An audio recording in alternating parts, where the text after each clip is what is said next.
అమరావతిలో అసలు నిజంగా నీళ్ళు వచ్చినాయ్యా? సాయి గారు, నేను రోజుకు హైకోర్టుకి వెళ్తా.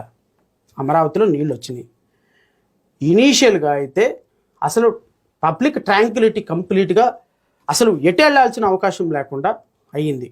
ఇది ఫస్ట్ రోజున 2-3 రోజులు, ఫస్ట్ 2 రోజులు కూడా విపరీతమైనటువంటి మంత్రి సత్యనారాయణ రాజు ప్రకృతి ఆలయం మునిగిపోయింది కదా, పేకల్లో నీళ్ళు వచ్చినాయి కదా, ఆయనే కదా పెద్ద వీడియో వదిలేశాడు. ఆయన వీడియో చెప్పేదాకా ఎవరికి తెలియదు. అదే నా నా నా ప్రకృతి ఆశ్రమంలోకి ఎలా నీళ్ళు వచ్చినాయి, మోకాళ్ళ లోతుకి ఎలాగొచ్చినాయి, తొడల దాకా ఎలాగొచ్చినాయి, పేకల దాకా ఎలాగొచ్చినాయి ఆయనే చెప్పాడు. గంటన్నర వీడియో రిలీజ్ చేశాడు.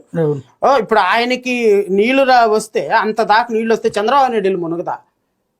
అదే ఆయన ఏమన్నా పైకుండి ఆగిపోయిందేమో అనుకుంటున్నాను. ఇంకా నయ్యం, చంద్రబాబు నాయుడు ఇల్లు కంటే ఈ నీళ్లు చాలా హైట్ లో ఉంటది. మంత్రి సత్యనారాయణ ఆశ్రమం చాలా హైట్ లో ఉంటుంది. ఇది 5 మీటర్స్ హైట్ లో ఉంటుంది. ఇది 5 ఫీట్ లో అడుగులో ఉంటుంది.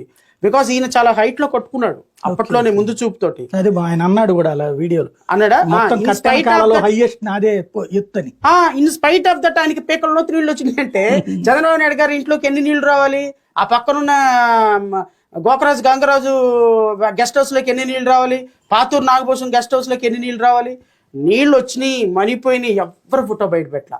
ఇంత వర్షం అమరావతి రోడ్లు బ్లాక్ అవ్వకుండా ఉంటాయా?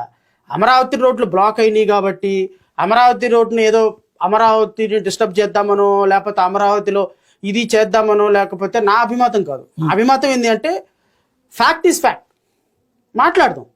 అమరావతికి మొత్తం పబ్లిక్ ట్రాంక్విలిటీ ఎక్కడ కూడా డిస్టర్బ్, ఎక్కడ కూడా సాఫ్ట్గా సాగకుండా వాటర్ వచ్చేసింది, నో డౌట్.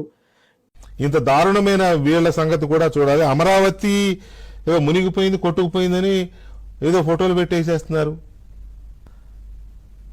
అమరావతితో పాటు చాలా ఊళ్ళు మునిగినాయి. అమరావతితో పాటు చాలా ఊళ్ళు మునిగినాయి. అమరావతితో పాటు చాలా ఊళ్ళు మునిగినాయి.